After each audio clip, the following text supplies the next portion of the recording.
আর উসিলা সিন্নি খাইলা মোল্লা চিল্লা না, হ্যাঁ মোল্লা চিল্লা না, সিন্নি খাইয়া চইলা যাইবা। যারা হটায় দিল, যারা স্বাধীন কইরা দিল, তাদের জায়গা তোমরা দখল কইরা নিয়ে চইলা যাবা। তারেক রহমান করতে চাইলে তারেক রহমানকেও মেরে ফেলা হবে, কারণ ওখানে বিএনপি সাউয়া বসে আছে, বিএনপির গোরখদক আব্বাস বসে আছে, মির্জা ফাক বসে আছে, আমির খসরু মাহমুদ চৌধুরী বসে আছে। দর্শক, বাংলাদেশে কি বিদেশি কোনো রাষ্ট্রের অস্ত্রের কারখানা তৈরি হতে চলেছে? বহির্বিশ্বের কোনো একটা রাষ্ট্র বাংলাদেশে অস্ত্রের কারখানা তৈরি করছে, বাংলাদেশের কাছে অস্ত্র বিক্রির পাশাপাশি অস্ত্রের কারখানা তৈরি করা, এবং সেটা হাসনাত আব্দুল্লাহদের মাধ্যমে 54 বছরের স্বপ্ন পূরণ হচ্ছে।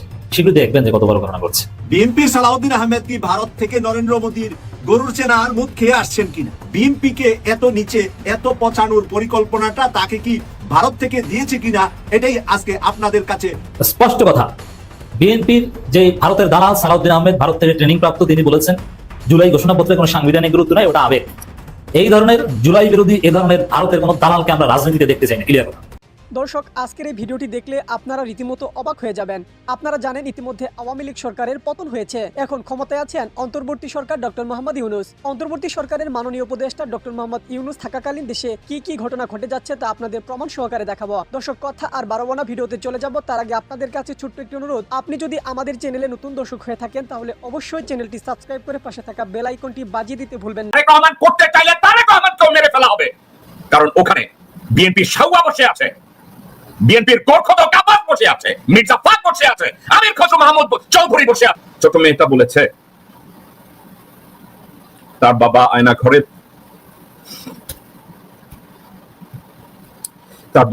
ঘরে তার নামটা লিখেছে খুব কষ্ট করে। তাইলে নামটা কে মুছেছে? জেনারেল ওয়াকার মুছেছে। আয়না ঘরের যত প্রমাণাদি জেনারেল ওয়াকার ধ্বংস করেছে। জেনারেল ওয়াকারের সাথে আরো 25টা কুত্তা হায়না আছে, তারা ওই প্রমাণগুলো ধ্বংস করেছে। ওখানে বোমা প্ল্যান করেছে জেনারেল ওয়াকার ডক্টর ইউনূসকে মেরে ফেলার জন্য। ছোট মেয়েটা জানতে চেয়েছে ওখানকার নাম কে মুছেছে? ওয়াকার মুছেছে। দর্শকবৃন্দ, ওয়াকার মুছেছে। মেয়েটা কান্না করছে তারেক রহমানের কাছে। আর তারেক রহমানের দলের সালাউদ্দিন, আমির খসরু মাহমুদ, গোরখদক আব্বাস, মির্জা ফাক, আব্দুল্লাহ ওয়াল মিন্টু এবং বিএনপির সাউয়া, এরাও বিচার করবে না। রিদি বলছে তারেক রহমান চাচ্চু আমার বাবা কবে ফেরত আসবে? এই কান্না পর্যন্তই। দেয়াল থেকে কে ওই মেয়েটার নাম মুছেছে? আয়না ঘরের যত প্রমাণাদি কে ধ্বংস করেছে? যেই ব্যক্তি আজকে ব্রিগেডিয়ার জেনারেল হাসান নাসিরকে পিএনজি করেছে, বিডিআর পিলখানা ম্যাসাকারের বিচার না করার জন্য এই জেনারেল ওয়াকার এবং তার সাথে জড়িত 27-30 জন হায়না নামধারী brigadier general, major general, lieutenant general, এসব কুত্তার বাচ্চারা ওখানে বসে আয়না ঘরের প্রমাণাদি ধ্বংস করেছে। ওয়ালে এই ছোট মেয়েটার নামটা মুছে ফেলেছে। আমরা এরপরেও নির্বিকার, আমরা এরপরেও চুপচাপ। সব ঠিক আছে, আমরা সব ঠিক করে নেব। এনসিপির লোকজন রাস্তায় চিল্লায়, বিএনপি নির্বাচন চায়, জামাত ওয়াজ মাহফিল করে। আমাদের জীবনেই তো জেনারেল হাসান নাসিরের মতো লোক বিডিআর পিলখানা হত্যার বিচার চায়, আয়না ঘর নিয়ে কথা বলতে চায়, কর্নেল হাসিনের মতো লোকজন কথা বলতে চায়, তাদেরকে পিএনজি ডিক্লেয়ার করে। কে? আয়না ঘরের প্রমাণাদি যারা ধ্বংস করেছে, এই পিচ্চি মেয়েটার নাম যে মুছে ফেলেছে, মির্জাফর ওয়াকারুজ্জামান। ওই মেয়েটার বাবা কি ফেরত আসবে? ওই মেয়েটা বারবার কান্না করে বলেছে আমি আমার বাবাকে জড়ায় ধরতে চাই। মেয়েটা কি ওই সুযোগ পাবে? তারেক রহমান এটা করবে?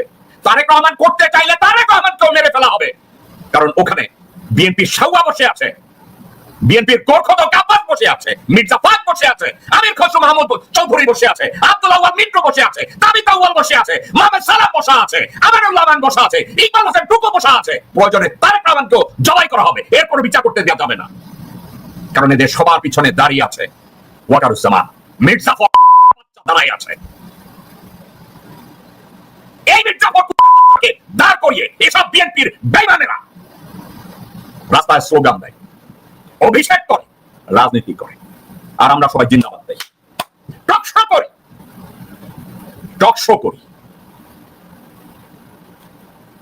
দর্শকবৃন্দ, একা একা একটু চিন্তা করে দেখেন, যারা গুম হয়েছে, ইলিয়াস আলীর কথা চিন্তা করে দেখেন,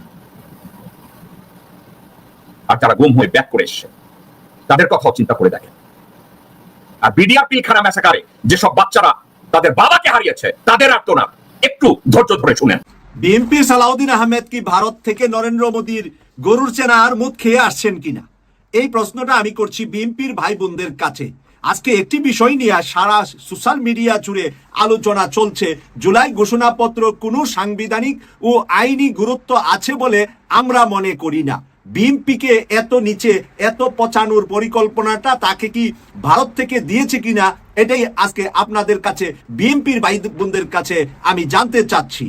বিএনপি নেতা সালাউদ্দিন আহমেদ সাহেব কেন আদা রসুন খেয়ে সংবিধানের বিরুদ্ধে মানে বাংলাদেশের ওই পুরাতন সংবিধান নিয়ে মানে লেগে আছেন, এবং তিনি বলছেন যে জুলাই ঘোষণাপত্র কোনো সাংবিধানিক ও আইনি গুরুত্ব আছে বলে আমরা মনে করি না। মানে বিএনপি মনে করে না যে জুলাই ঘোষণাপত্রটা যে হবে সেটা কোনো সাংবিধানিক বা আইনের মাঝে কোনো গুরুত্ব নাই। তবে এটি একটি ঐতিহাসিক দলিল ও রাজনৈতিক দলিল। এটা একটা ঐতিহাসিক দলিল আর রাজনৈতিক একটা দলিল মাত্র, এটা সাংবিধানের বা সংবিধানের মাঝে এটা যায় না। উনি লিখেছেন রাজনৈতিক দলিল হিসাবে এটিকে সংরক্ষণ করা যায়, রাজনৈতিক আবেগের তেমন কোনো গুরুত্ব নয়, রাজনীতিতে আবেগের তেমন কোনো গুরুত্ব নেই। আচ্ছা বলেন তো, রাজনীতিতে আবেগের তেমন কোনো গুরুত্ব নেই। এই যে আমার মায়ের ১৫০০ সন্তান জীবন দিল, আর ২৫-৩০ হাজার মায়ের সন্তান ছোট বড় আহত মিলে, কারণ কেউ বড় আহত কেউ ছোট আহত, সব মিলে ২৫ থেকে ৩০ হাজার আহত। কারণ অনেক আহত ভাই বোনেরা তো লিস্টেড হন নাই, ছোট আহত যারা হয়েছে, যারা দীর্ঘদিন হাসপাতালে আছে তাদের না লিস্ট হয়েছে, তাদের না লিস্ট আমরা পেয়েছি। এই আহত নিহত ভাই বোনদের রক্তের সাথে কিভাবে এই 11 মাস যেতে না যেতে সালাউদ্দিন সাহেব এই ধরনের কথাবার্তা বলেন? বিএনপির আর কোনো নেতা তো এইভাবে বলছেন না, হয়তো টুকটাক আরো কয়েকজন বলেছেন, এখন অনেকটাই থেমে গিয়েছেন, কিন্তু কিছুতেই সালাউদ্দিন আহমেদ সাহেব থামছেন না। এখন আমার প্রশ্ন হলো বিএনপির ভাই বোনদের কাছে, যারা বিএনপি করেন তাদের কাছে, সালাউদ্দিন সাহেব আসলে কি চাচ্ছে? বিএনপিকে কি আওয়ামী লীগের মতন ধ্বংস করার জন্য কোনো পরিকল্পনা হাতে নিয়ে মাঠে নেমেছে? ভারত থেকে কি বিএনপিকে ধ্বংস করার জন্য ওনাকে পাঠানো হয়েছে, নাকি বিএনপির কল্যাণ হচ্ছে? এই কথাগুলা আপনি অপ্রয়োজনীয় বা আপনার এই অগুরুত্বহীন কথা কেন বলবেন মিডিয়াতে, বা কেনই বা বিএনপি উনাকে মিডিয়াতে বারবার পাঠাচ্ছে?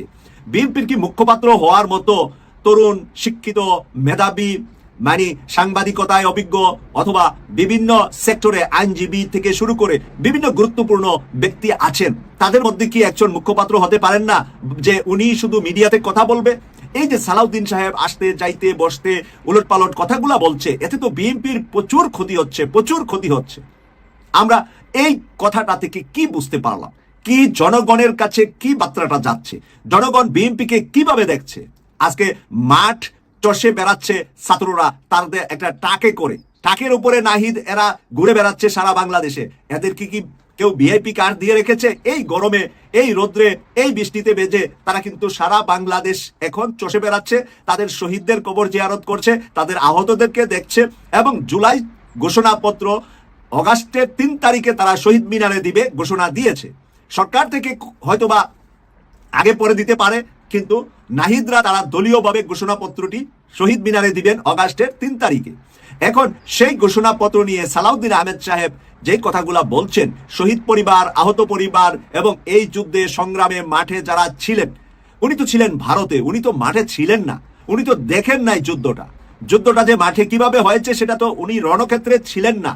তাহলে বিএনপির যারা রণক্ষেত্রে ছিলেন এমন একজন কথা বললে তো তার হৃদয়ে আবেগটা কাজ করত। সালাউদ্দিনের হৃদয়ে তো সেই আবেগ কাজ করছে না, উনার হৃদয় তো শুকনা হৃদয়, উনার হৃদয় মানে এই রক্তে ভিজে নাই। সেই কারণে উনি এরকম কর্কশ কথা বারবারই শহীদদেরকে নিয়ে, আহতদেরকে নিয়ে, জুলাই ঘোষণাপত্র নিয়ে, সংবিধানে এটাকেই সমুন্নত রাখতে হবে, সংবিধান বারবার উনি দোহাই দিচ্ছেন, যেখানে আমরা এমাসি সংবিধান পরিবর্তন করছি। সংবিধান পরিবর্তন যদি 5ই অগাস্টই হয়, যদি পরিবর্তনের ঘোষণাটা সরকার থেকে আসে, তাহলে বিএনপি কিভাবে মুখ দেখাবে জনতার সামনে? আর বিএনপির অবস্থাটা কোথায় গিয়ে দাঁড়াবে? আপনি যেটার বিরোধিতা করলেন সেটা সবাই মিলে, সরকার মিলে করে ফেললেন। কেন আপনি আগ বাড়িয়ে বিরোধিতা করছেন? বহির্বিশ্বের কোনো দেশ বাংলাদেশে অস্ত্রের কারখানা তৈরি করার প্রক্রিয়ায় আছে কিনা, এই ধরনের আলোচনা হয়েছে কিনা এবং আলোচনার চূড়ান্ত বাস্তবায়নের জন্য সেই দেশের অন্তত 7-8 জনের একটি প্রতিনিধি দল সফরে আসছে কিনা খুব তাড়াতাড়ি, এই ধরনের তথ্য আনন্দবাজার সামনে এনেছে। আনন্দবাজারের শিরোনামটা আপনারা দেখে নিতে পারেন। তারা বলছে, এবং তাদের শিরোনামটাও ভয়াবহ, তারা বলছে পাকিস্তানের পর এবার বাংলাদেশ, চট্টগ্রামে অস্ত্র কারখানা নির্মাণে সক্রিয় তুরস্ক, নিশানায় কি ভারত?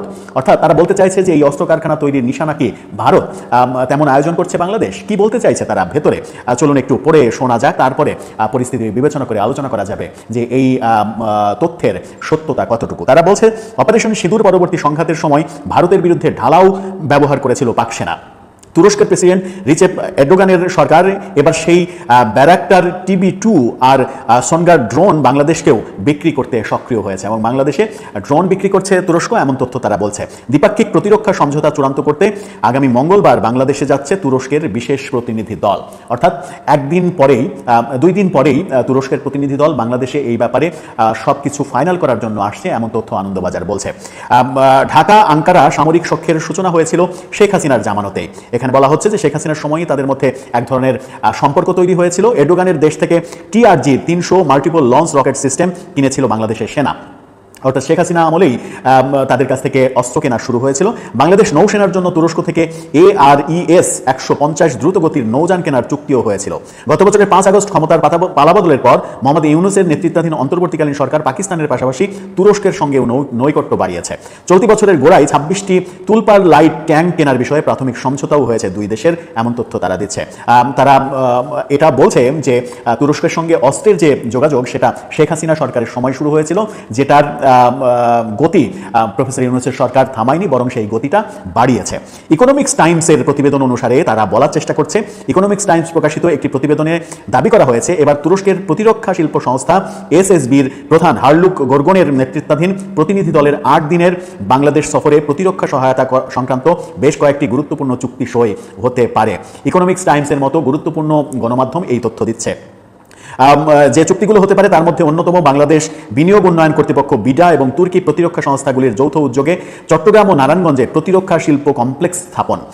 ইউনূসের পাশাপাশি সেনাপ্রধান জেনারেল ওয়াকারুজ্জামান, নৌ প্রধান এবং বিমান বাহিনী প্রধান, তাদের সঙ্গেও বৈঠক হওয়ার কথা রয়েছে এই প্রতিনিধি দলের। শুধু সামরিক ক্ষেত্রে উন্নয়ন নয়, ইউনূস সরকারের এই পদক্ষেপের অন্যতম উদ্দেশ্য ভারতের উপরে চাপ বাড়ানো বলে কূটনীতিকদের একাংশ মনে করছেন। এখানেই নিজেদের মতো করে বর্ণনা করার চেষ্টা করছে আনন্দবাজার যে এই যে পদক্ষেপ নেওয়া হচ্ছে, তুরস্ক এবং বাংলাদেশের প্রতিরক্ষা শিল্প প্রতিষ্ঠান গড়ার উদ্যোগ নেওয়া হচ্ছে, সেটার উদ্দেশ্য হচ্ছে ভারতের উপরে চাপ প্রয়োগ করা।